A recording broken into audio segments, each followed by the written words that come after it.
आज का हमारा टॉपिक क्या है?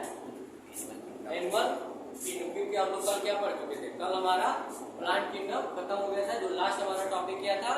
जो एंजियोस्पर्म का लाइफ साइकिल था, और क्या था? हैप्लॉन्टिक था, डिप्लॉन्टिक था और हैप्लोडिप्लॉन्टिक था। हैप्लॉन्टिक में क्या देखा था कि जितने एल्गी थे वो सब के सब, जैसे अपना कौन था, वॉलवॉक्स और स्पाइरोगेरा था, और उसमें से सम ऑफ द गनाइडोमोनास, ये उसके एग्जांपल थे। फिर अब डिप्लॉन्टिक का एग्जांपल कौन सा था?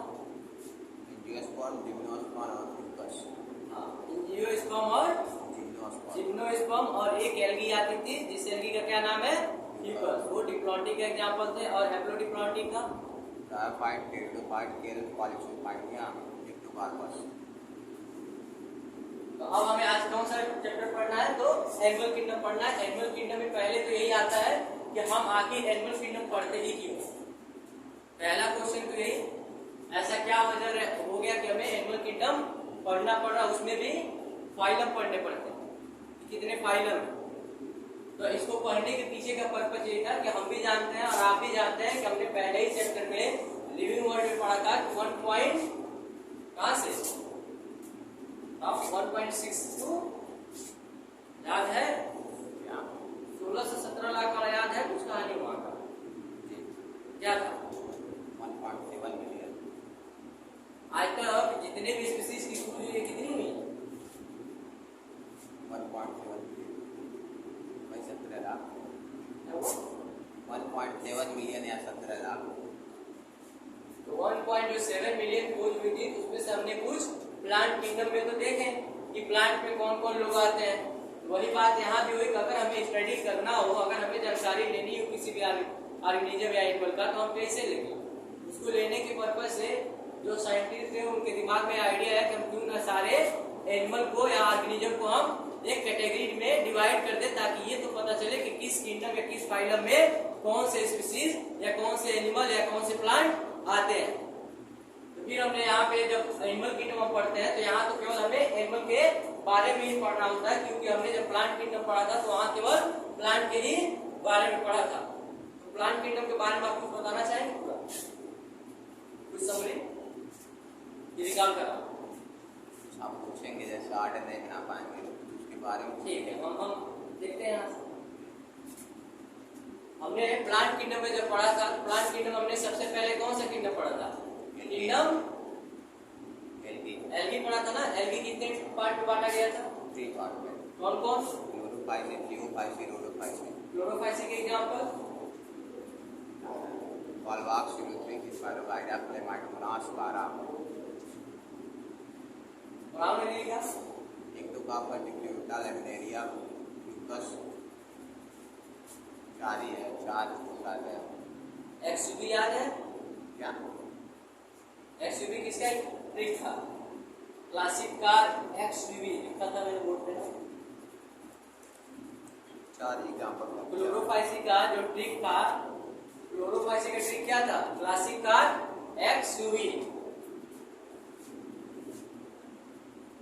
सरगासा में चुका और रेड एल्गी का बेसिलिया, जेनेटियम, पोरीफायरा, पॉलीसाइकोनिया। उसके बाद हमने क्या देखा था? ब्रायोफाइटा। ब्रायोफाइटा के एग्जांपल लिवर में मार्केसिया, माथे में पॉलीट्राइमा में स्पेक्ट्रम और सुनेरिया। और रेडोफाइटा का रेडोफाइट का एग्जांपल है, रेडोफाइट 4 पार्ट में डिवाइड किया गया है। साइलोटम, साइलोफ्रीडा, चारों का नाम बोलो। लाइकोफ्रीडा में आ जाएगा क्लेंजिला, लाइकोमोडियम। एनोफ्रीडा में आ जाएगा इपिसीडियम, और टेरिफ्रीडा में ड्रायोप्टेरिस, एडियोटेरिस और टेरिस। और जिम्नोस्पर्म में आ जाएगा साइकस, पाइनस, जिंडुगो ना। ये क्या बोलो? साइकस, पाइनस, हाँ जिंडुगो। हाँ।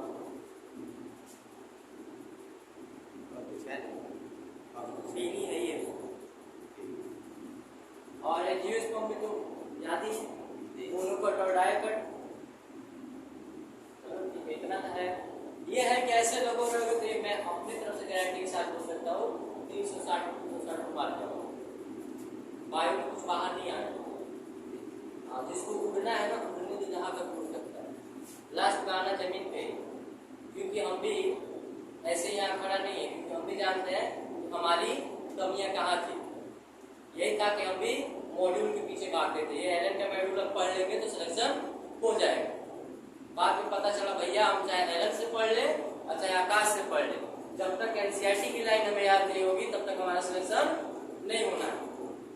आप खुद ही उठा के 7 साल का पेपर उठा के देख लीजिए, जब से भी नीट हो रहा है तब से एक पोर्शन अगर एनसीईआरटी का बाहर हो तो आप जो कोई छोड़ कर पढ़ाना है, हम इतना चैलेंज करके क्योंकि हमने एक एक क्वेश्चन का एनालिसिस किया। मैं तो यहाँ तक बताता हूँ ना, ये लाइन नीट में पूछी गई है, ये लाइन कैसे बताता हूँ, क्योंकि मैं उस चीज से जूझ के आया हूँ यहाँ तक। तो अगर जिसको लग रहा हो कि बायो में एडवांस पढ़ेंगे तो सिलेक्शन होगा, तो भूल जाए, 10 साल यही रगड़ के यही मर जाएगा। जो आजकल क्यों नए बच्चे क्यों निकाल रहे हैं, वजह यह है कि एनसीईआरटी पढ़ना आ गया हमें। अब हमें ये बताने वाला कोई नहीं था कि बाबू एनसीईआरटी पढ़ लो, भले एलन में पढ़ रहे हो, लेकिन ये मॉड्यूल से सिलेक्शन नहीं होते हैं। आप कोई भी टॉपर का आपने सुना होगा ना, सारे टॉपर एक ही कहानी पढ़ के जाते हैं। हमने बायो एनसीईआरटी इतने बार रिवीजन किया था। हमने केमिस्ट्री में ऑर्गेनिक और इनऑर्गेनिक, फिजिकल के भी कुछ ऐसे टॉपिक होता हमने इतने बार रिवीजन किया था। तो ये कहानी बोल के जाता कि एलन का मॉड्यूल दिन रात इतना पढ़े थे तो हो गया था, आकाश का पढ़े थे इतना तो हो गया था, पीडब्ल्यू का पढ़े थे तो हो गया था। ऐसा कोई नहीं बोलता, क्योंकि सबको मालूम है एक ही वर्ड, बस एनसीईआरटी ही मेन बुक है, इसी से तो मॉड्यूल तैयार किए गए हैं। वो बस आपको एक फगुआ बनाने के लिए होता है ना, कि जैसे यहाँ 4 एग्जाम्पल वहाँ 8 एग्जाम्पल भर देंगे।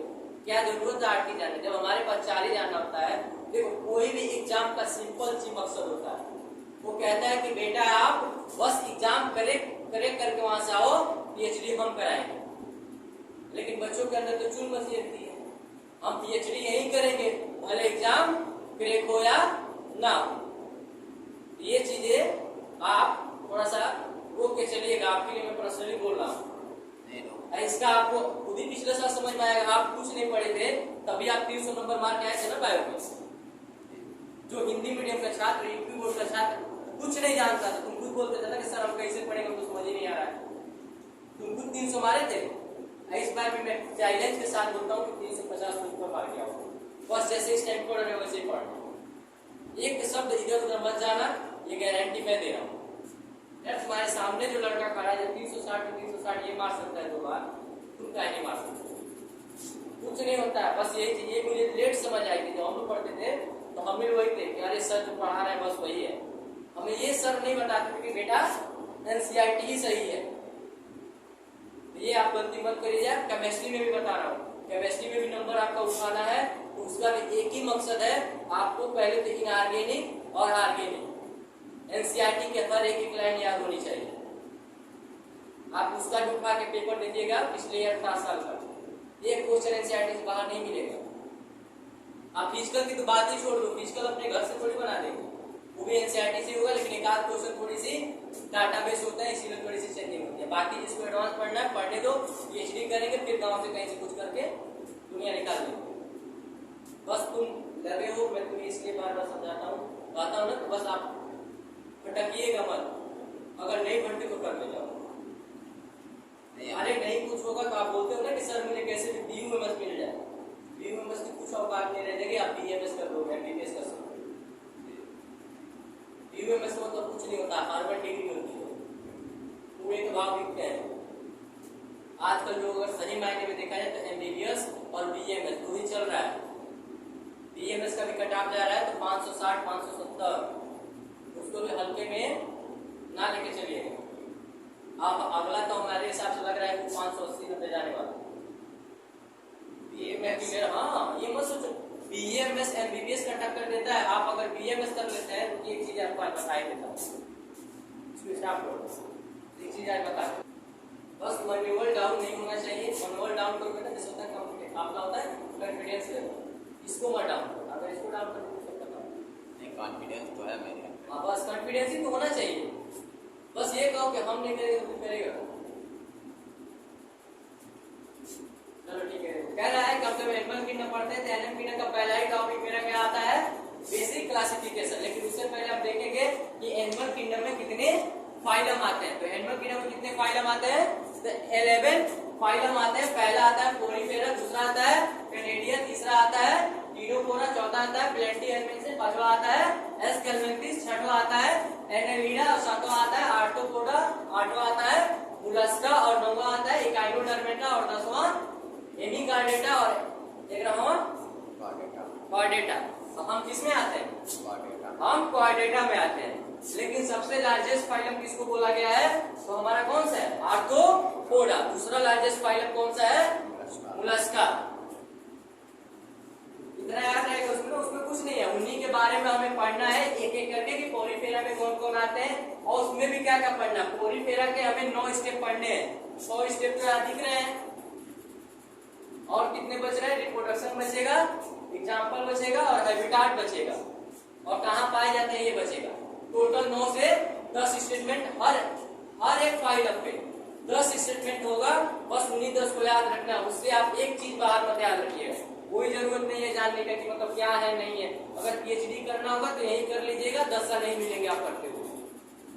अगर चाहते हो कि मेडिकल कॉलेज जाना है तो जितना पॉइंट बता रहा हूँ उतना ही पॉइंट पढ़िए, इजिली आप क्लियर करके ले जाओ। ये बड़ी चीज नहीं है।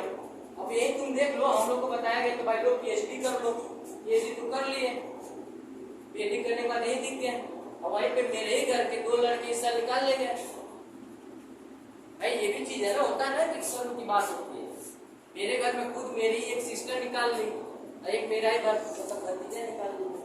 भतीजा से क्या बोलता है? भांजा। दीदी का लड़के को भांजा ही बोलेगा ना, वो निकाल लिया। उसका 665 नंबर था, एक का 615 नंबर था। तो ये मत सोचिएगा, जो बता रहा हूँ उतना पढ़िएगा। उनका निकालने का पीछे का पर्पज ये था तो फालतू चीजें नहीं मतलब नोटिस की, उन्होंने बस एनसीईआरटी फॉलो किया और हो गया। अब देखते हैं बेसिक क्लासिफिकेशन। बेसिक क्लासिफिकेशन में सबसे बड़ी चीज है कि इसमें क्या देखना होता है। अगर हम 11 किंगडम पढ़ रहे हैं, इस 11 किंगडम में हमें मान लो पोलीफेरा या कैनिडिया कोई भी पढ़ रहे हैं तो इसमें हमें क्या क्या चीजें देखना होगा, किस बेसिस पे इनको डिवाइड किए थे। जैसे होता है ना, हमने इससे पहले भी देखा है, जब भी कोई क्वेश्चन उठे तो आप जैसे मैंने बोला कि भाई ये डिवाइड किया गया, तो आपका क्वेश्चन क्या होना चाहिए? आपका क्वेश्चन बस यही होना चाहिए कि सर किस बियाद पे मतलब किस बेसिस पे इसको डिवाइड किया। तो बेसिस क्या है? बेसिस ऑफ क्लासिफिकेशन क्या है? किसी भी किंगडम को क्लासिफाई करने के पीछे उनका बेसिस क्या है? उनका मेन यूनिट मतलब उनका बेसिक कैरेक्टर क्या है? तो पहला क्या है? Level of organization. दूसरा क्या है? Body of symmetry. तीसरा क्या है? Germ layer. चौथा क्या है? सिलोम। और पांचवा मेटामेरिज्म और छठवां नोटोकार्ड। इन्हीं चीज के बिहार पे देखते हुए हमने एनिमल किंगडम को 11 भाग में बांटा है। अगर ये 6 चीजें उनके बॉडी में नहीं देखने के लिए मिली होती तो ये हमने बांटा नहीं होता, क्योंकि दिक्कत क्या थी कि हर बॉडी का ऑर्गेनाइजेशन अलग अलग दिख रहा था। अब साइंटिस्ट भी कंफ्यूज थे कि ये क्या चीज है। अब उन्होंने बॉडी का स्ट्रक्चर देखते गए, जैसे क्या हुआ लेवल ऑफ ऑर्गेनाइजेशन। पहले उन्होंने लेवल देखा, मतलब लेवल क्या उनका, फिर दूसरा देखा बॉडी ऑफ सिमेट्री की, बॉडी की कैसी सिमेट्री दिख रही है। फिर उन्होंने तीसरा क्या देखा? जर्म लेयर देखा। चौथा उन्होंने सिलोम देखा। पांचवा मेटामेरिज्म देखा और छठवां नोटोकार्ड। इतना चीज देखने के बाद उन्होंने लगा बांटने, तो बांटते बांटते गए तो उन्होंने कितने किंगडम बांट दिए?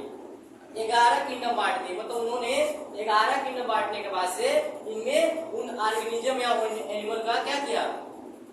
एक स्थान दिया कि आप भैया इस किंगडम में रहिए। और किंगडम कितने होते हैं? तो 11 होते हैं। आप इसको सीक्वेंस में नहीं याद रखेंगे तो बेहतर है।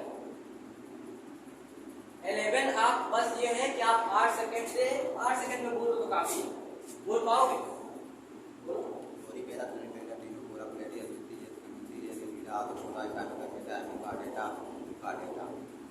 ये है देखो यूपी बोर्ड का। तो अपने आप में जानते हो क्या होता है, लोग सोच लेते हैं कि हम यूपी बोर्ड से पढ़े, हिंदी से पढ़े, हमसे नहीं होगा। यही तो गलत है, सोचना ही नहीं है। हम कर सकते हैं।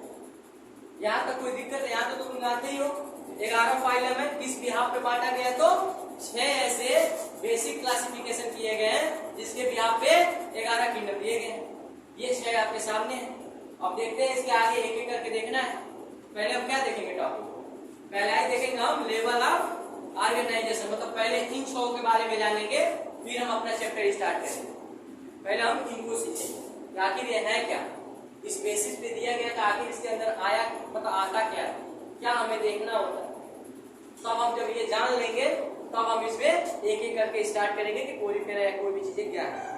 पहले हम इसमें देखते हैं, पहला है क्या देखेंगे, लेवल ऑफ ऑर्गेनाइजेशन।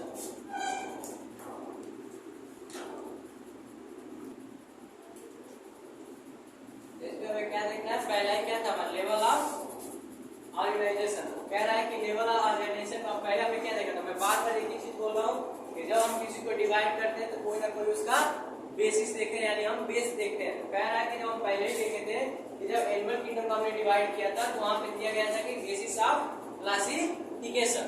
जब बेसिस ऑफ क्लासिफिकेशन को हमने देखा था तो वहां पे 6 लोग आए थे। 6 लोग में से पहला क्या है, लेवल ऑफ ऑर्गेनाइजेशन। जब लेवल ऑफ ऑर्गेनाइजेशन है उसमें हमने देख रहे हैं कि पहले यहाँ पे दिए गए कि लेवल ऑफ ऑर्गेनाइजेशन को भी क्या किया गया, इसको भी हम 4 भाग में बांटे गए हैं। 4 भाग बांटने के पीछे का बेसिस क्या है, मतलब बेस क्या है, क्यों बांटा गया है। तो कह रहा है कि base on this animal of group are the group into the 3 level. अब कह रहा है कि जो लेवल ऑफ ऑर्गेनाइजेशन होता है इसमें भी जो एनिमल होते हैं उनके भी 3 लेवल पे हमने क्या किया है, डिवाइड किया है। तो अब कह रहा है कि अब 3 लेवल पे क्या है, पहला ही कह रहे हैं कि सेल्युलर होगा, दूसरा टिश्यू होगा, तीसरा ऑर्गन होगा। ये चीज हमने ऑलरेडी शुरू में ही पढ़े थे कि पहले क्या होता है, पहले आता है हमारा सेल। सेल से जब और सेल आपस में इकट्ठा होते हैं तो क्या बनता है, मतलब एक सेल से ज्यादा हो जाए तो टिश्यू। अगर टिश्यू जब ग्रुप में आ जाए तो क्या बन जाएगा, ऑर्गन। जब ऑर्गन ग्रुप में आ जाए तो क्या बन जाता है,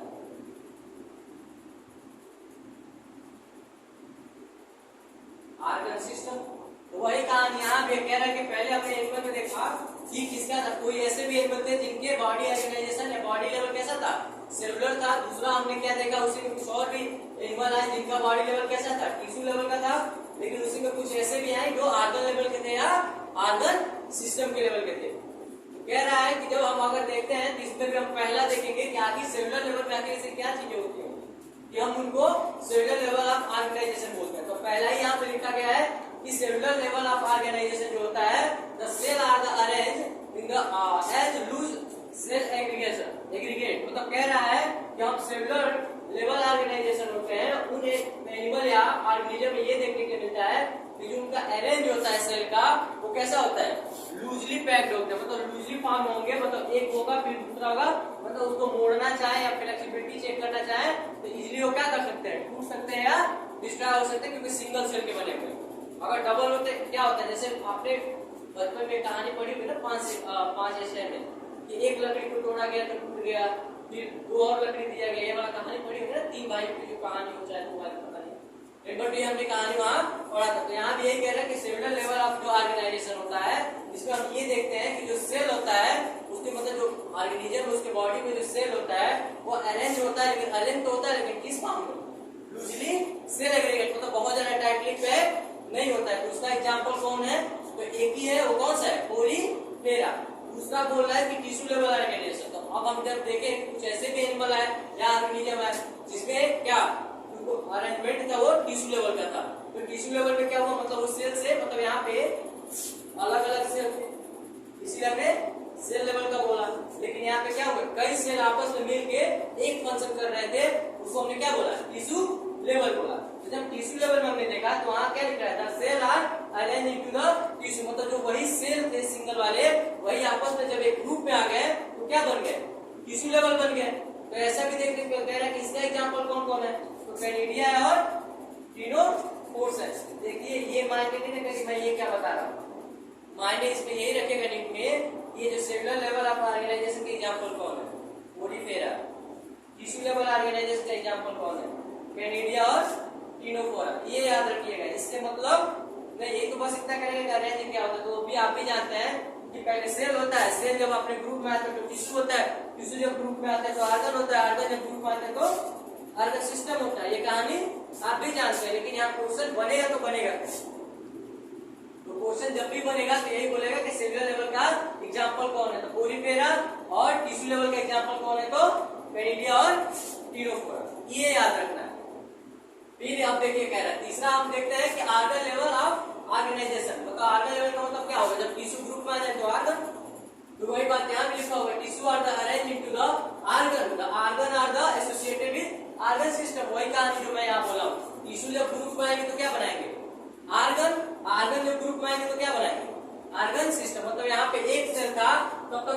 बोला, लेकिन यही जब ज्यादा हो गया एक से ऐसे हो गए तो हम इसको क्या बोले, टिश्यू बोल दिए।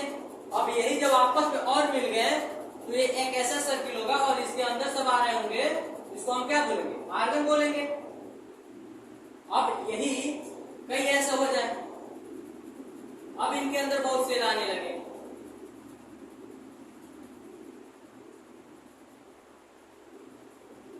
इनको हम क्या बोलेंगे, आर्गन सिस्टम बोलेंगे। मतलब कहने को तो पूरा एक नॉर्मल सेल था, कोई दिक्कत नहीं है।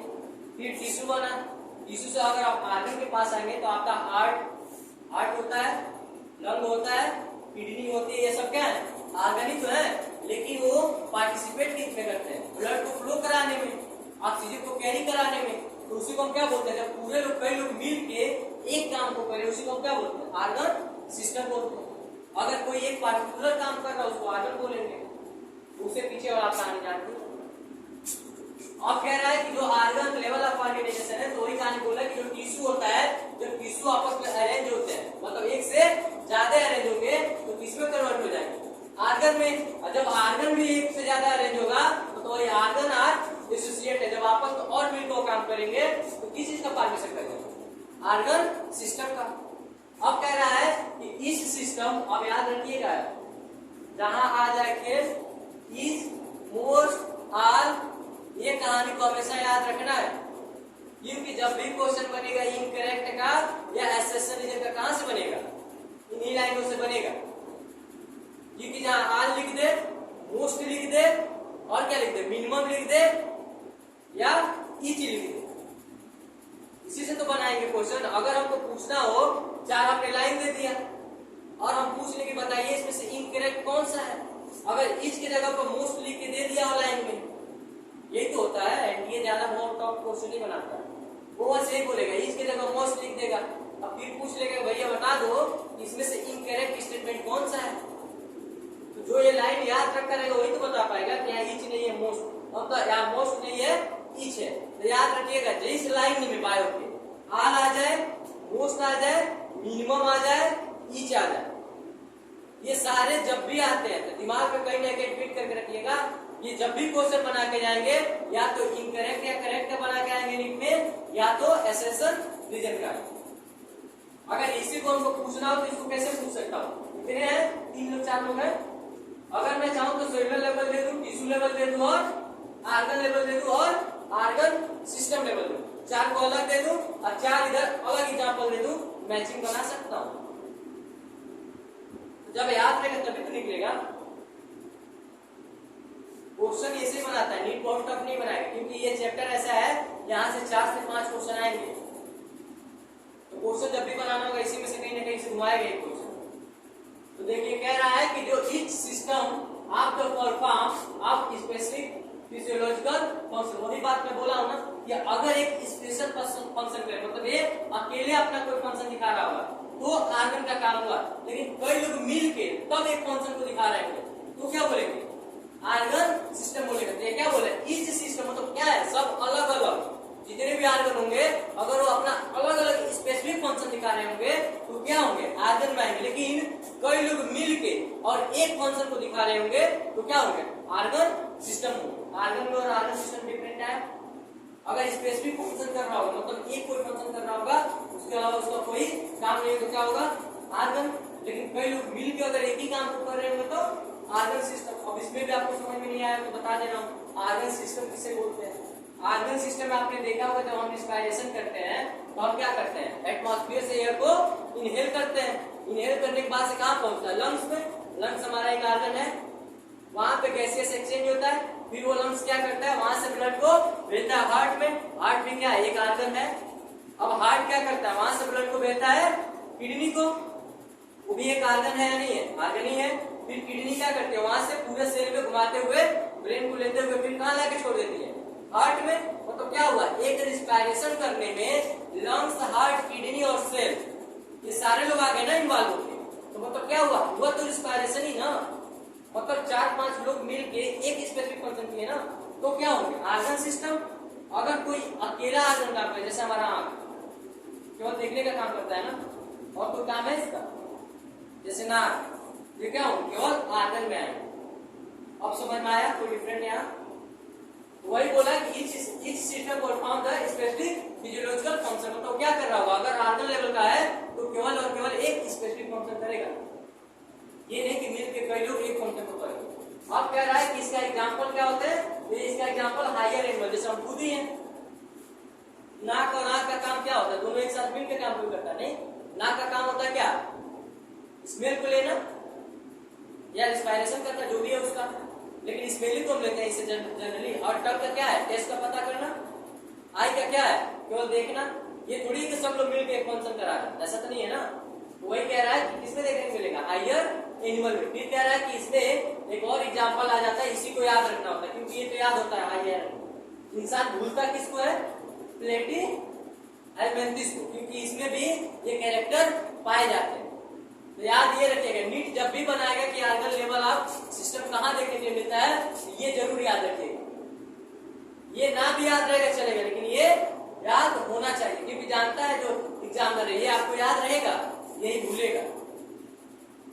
इसके बाद से आता है आर्गन सिस्टम। तो आर्गन सिस्टम बोल रहा है कि आप the different animal show the capacity, मतलब क्या करेगा? ये अब आपस में मिलकर जटिल होंगे, बहुत ज्यादा कॉम्प्लेक्स होके एक कोई काम करेंगे।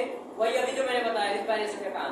तो कह रहा है कि इसमें एग्जांपल क्या क्या है? तो डाइजेस्टिव सिस्टम, या लिख लेते रिस्पिरेटरी सिस्टम। जिसके नाम के पीछे सिस्टम लग जाए समझ लीजिएगा कि उसमें क्या है, कई लोग काम कर रहे होंगे एक स्पेसिफिक फंक्शन के लिए। जैसे ये कोचिंग है ना, ये भी क्या है? एक सिस्टम ही है। मैं पढ़ा रहा हूँ, आप पढ़ रहे हैं, मैनेजर डायरेक्टर कोई और है, देखने वाला कोई और है, लेकिन है तो एक ही संस्था। ठीक है, एक सिस्टम है। समझ में आया? तो इसमें क्या एग्जांपल होता है? डाइजेशन सिस्टम या रिस्पिरेटरी सिस्टम। यहां तक कोई डाउट है? एक भी कोई डाउट? नीट का क्वेश्चन बता दे रहा हूं, जब भी बनना होगा ना आप देखिएगा पीवाईक्यू उठा के। हमने तो मुझे याद है कहां से क्या बनता है। ये इसका मैचिंग देखिएगा जाके, टिश्यू लेवल ये और क्या बनाएगा? आर्गन लेवल में ये वाला सेंटेंस बोला गया था। आर्गन लेवल और आर्गन सिस्टम में यही बोला गया था इसमें कि बताइए कि आर्गन लेवल और आर्गन सिस्टम में क्या डिफरेंट है। बोला था 4 नीचे स्टेटमेंट में बता दीजिए। डिफरेंट यही है कि ईच सिस्टम क्या है? Performing the specific physiological function, मतलब जो आर्गन होता है वो अकेला एक कोई काम करता है, ये नहीं कि उसमें कोई ग्रुप होगा, लेकिन इसमें कई लोग आर्गन मिलकर एक काम को करते हैं। डिफरेंट यही होता है। और इसमें बस ये एग्जांपल याद रखिए, और इसमें आपको तो याद ही रहता है, कोई दिक्कत नहीं है। यहाँ तो कोई डाउट है? ठीक है, तो इसके आगे हम देखते हैं कौन सा? Digestive system. लिखना हो तो लिख लीजिए। अब क्या देखते हैं? डाइजेस्टिव सिस्टम किसका एग्जांपल था? आर्गन सिस्टम का। आर्गन सिस्टम का एग्जांपल था ना डाइजेस्टिव सिस्टम। तो कह रहा है कि जो डाइजेस्टिव सिस्टम होते हैं ये भी क्या है? 2 टाइप होता है। आप देखते जाइए कि मतलब कैसे डिवाइड हो रहा है। आपने क्या देखा था? आर्गन वहां से सेलुलर लेवल से स्टार्ट किए हैं, कहानी कहां तक आ गई? डाइजेशन सिस्टम तक पहुंच गई। अभी हम सेमेस्ट्री स्टार्ट नहीं किए, सेमेस्ट्री स्टार्ट किए हैं अभी, तो इसके बाद आएगा ना। अब देखो एक ही में कितना कहानी है।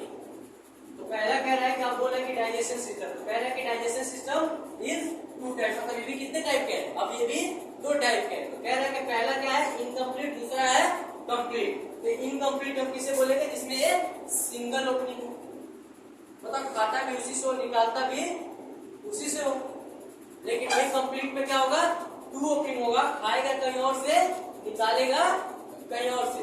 तो वही कह रहा है कि इनकम्प्लीट बोल रहा है इट हैज द ओनली, यही देखिएगा, only a single opening that act of the mouth and anus. मतलब कह रहा है कि जो single only a single opening पाया जाएगा वही कैसा बिहेव करेगा? माउथ की तरह भी और एनस की तरह भी। मतलब खाने का भी काम वही करेगा और निकालने का भी काम वही करेगा। कह रहा है कि सीन अब इसमें देखने के लिए मिलता है तो हमारा कानिडेरिया और प्लेंटी हेलमिंथिस। अभी देखिएगा प्लेंटी हेलमिंथिस का याद था, अभी याद है? एग्जाम्पल 2 जगह आ गया, याद रखिएगा कि कहां कहां आ रहा है। इसीलिए हम लाइन में तोड़ के रखा हूं। आप एनसीईआरटी पढ़ेंगे बात वही होगा, दोनों को फैला देंगे, लेकिन ये चीजें यहाँ दिखेंगी। इस तरीके से क्या है? फालतू की चीजें नहीं है ना, इज आर एम देश वेर है, कहा गया, अब बस वही चीजें हैं जो आपको नीट में दिखेंगी। तो कह रहा है कि इसमें इनकम्प्लीट, अब देखिए क्या करना होता है। इनकम्प्लीट में क्या है, सिंगल ओपनिंग होता है ओनली, सिंगल बिहेव कैसा करता है, माउथ और एनस की तरह, मतलब खाएगा भी उसी से, निकालेगा भी उसी से। इसका दो एग्जांपल होता है, मतलब इनकम्प्लीट के दो एग्जांपल। पहला क्या है, क्वांटिटेरिया, दूसरा क्या है, प्लेंटी एलमेंटी। अब कह रहा है कंप्लीट में, तो कंप्लीट में क्या होगा, टू ओपनिंग होंगे, मतलब एक क्या होगा, माउथ होगा, एक एनएस होगा। खाने के लिए हम माउथ का यूज करेंगे, निकालने के लिए एनएस का यूज करेंगे। तो कह रहा है कि it has the two opening mouth and NS. तो बाकी क्या आएंगे, जितने हमारे डेवलप, मतलब मोस्ट इवोल्यूशन है, मोस्ट डेवलप ऑर्गेनिज्म या एनिमल है, वो सब एग्जांपल किसके होंगे, कंप्लीट के। जैसे हम ह्यूमन खुद है, कोई भी एनिमल खा सकते हैं, वो भी इसी में आएंगे। अब कह रहा है कि सर्कुलेटरी सिस्टम, अभी मैंने बोला था ना डाइजेशन सिस्टम के बाद से सर्कुलेटरी सिस्टम भी वहां आप एग्जांपल डालना चाहे तो डाल सकते हैं, क्योंकि इसमें भी कई लोग मिलके ही एक काम को करा रहे होते हैं। इसलिए आर्गन सिस्टम का एग्जांपल कौन है, ये भी है, कौन, सर्कुलेटरी सिस्टम। तो कह रहा है कि इसमें भी क्या है, ये भी दो टाइप का होता है, एक होता है ओपन, दूसरा होता है क्लोज। तो अब सिंपल से याद रखना, अगर ओपन होगा तो इसमें कोई भी वेन आर्टरी प्रेजेंट नहीं होगी, लेकिन ये क्लोज होगा तो उसमें वेन और आर्टरी प्रेजेंट होगी ब्लड को कैरी कराने के लिए। यहाँ पे कह रहा है कि the blood pump out of the heart, मतलब कह रहा है कि जो क्या होते हैं ओपन टाइप सर्कुलेटरी सिस्टम होते हैं, उनके बॉडी में जब ब्लड को पंप किया जाता है या पंप होता है, वो कहाँ जाता है, आउटर ऑफ हार्ट को जाता है। फिर कह रहा है कि the cell and tissue of direct, मतलब इसका कोई आर्टरी वेन नहीं है। मतलब क्या होगा, ये जब ब्लड को पंप करता होगा हार्ट से, तो जब हार्ट पूरा करता होगा तो अपने आप क्या होता है, जितने भी सेल और टिश्यू होंगे आसपास के सब भीग जाते होंगे। मतलब आप क्या करेंगे, अगर पानी उठाए और पानी उठाने में डायरेक्ट गिराए अपने सर पे, तो पूरी सर भीग जाएगी कि नहीं, सर पूरा सर। सेम कहानी यहाँ भी है कि जब ब्लड पंप कर रहा होगा तो पूरे बॉडी में जा रहा होगा, इसे सब क्या हो जाता है, अपने आप सेल और टिश्यू भीग जाते होंगे, जिनको जो लेना होता होगा उसे ले लेता होगा, फिर वो हार्ट में पहुंच जाता होगा। तो यहाँ कोई भी आर्टरी और वेन प्रेजेंट नहीं है प्रॉपर उनको कैरी करने के लिए। यहाँ पे क्या बोला है, क्लोज में, क्लोज में बोला है कि जो ब्लड होगा वो सर्कुलेटरी की तरफ, मतलब क्या होगा, वो एक सर्किल में उसको भेजा जाएगा। मतलब कैसे, जैसे अभी अपने ह्यूमन बॉडी में सर्कुलेटरी सिस्टम आपने पढ़ा होगा कि जब लंग से स्टार्ट होता है, हार्ट से होते हुए, किडनी से होते हुए, पूरे बॉडी को कैरी करते हुए आपके ब्रेन व्रेन सब कैरी करके कहाँ जाता है, फिर हार्ट में जाता है। फिर हार्ट कहाँ भेजता है, लंग्स में, लंग्स से फिर बाहर करा जाता है। लेकिन ब्लड नहीं बाहर आता है, CO2 बाहर आता है। जब वो चैप्टर आएगा तो मैं बताऊंगा कैसे सेलुलर लेवल पे भी रिस्पायरेशन होता है, मालूम है ना। रिस्पायरेशन कितने टाइप होता है,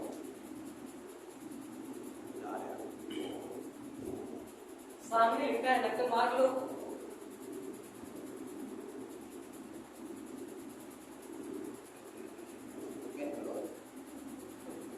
याद है, बताओ कितने टाइप होते हैं रिस्पायरेटरी सिस्टम। ये रिस्पायरेटरी सिस्टम थोड़ी है, सर्कुलेटरी सिस्टम। एक आर्गन लेवल पे देखने को मिलता है, एक सेलुलर लेवल पे देखने को मिलता है। ये पढ़े नहीं होंगे, आने दीजिए चैप्टर सेलुलर लेवल पे क्या होता है, कुछ होता नहीं है। आप देखिए गैस दो जगह एक्सचेंज होता है। अगर आपसे बोला जाए कि CO2 का प्रोडक्शन कहाँ होता है बॉडी में, बताया जाएगा आपको, तो प्रोडक्शन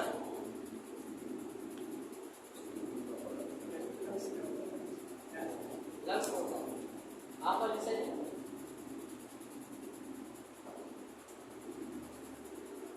क्या मेरे भाई, सेल है, इस सेल के अंदर मेटाबॉलिज्म चल रहा होगा। जब कोई हम रिएक्शन चलाते हैं और किसी भी चीज को हम तोड़ेंगे तो तोड़ते किस चीज को, ग्लूकोज को। ग्लूकोज को तोड़ने के लिए हमें ऑक्सीजन की जरूरत पड़ेगी। जब ऑक्सीजन तोड़ता है सेल के अंदर, मेटाबॉलिज्म हो रहा होता है, तो एनर्जी निकलेगा, और जहां भी हीट निकलेगा उसके साथ साथ क्या निकलेगा, तो CO2 भी प्रोडक्शन कौन कर रहा होगा, सेल। हमारे बॉडी में CO2 का प्रोडक्शन कौन कर रहा है, सेल। यहाँ से क्या होता है, CO2 बाहर निकलता है और ब्लड से O2 अंदर जाता है।